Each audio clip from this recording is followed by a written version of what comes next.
হুমায়ুন আহমেদ বলেছে, তুমি কাউকে ভালোবাসো তাকে জানাও, কাউকে ছাড়া থাকতে পারছো না, কষ্ট হচ্ছে, তাকে ফোন করো, কথা বলো।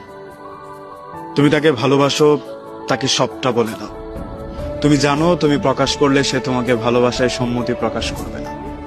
তুমি যতটা নিখুঁত ভাবে তাকে ভালোবাসো, সে তোমাকে ততটা নিখুঁত ভাবে পছন্দ করে না।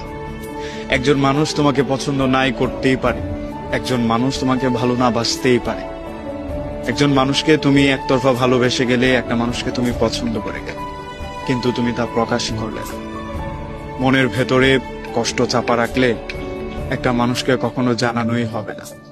মনের ভেতরে ভালোবাসা গোপন রেখে কারো দিকে সারা জীবন তাকিয়ে থাকার চেয়ে বলে দিয়ে কষ্ট কমিয়ে ফেলাটা অনেক ভালো। সারা জীবন কষ্ট চাপিয়ে কাউকে না বলে নিজের ভালোবাসা প্রকাশ করে কাউকে না পাওয়া ভালো।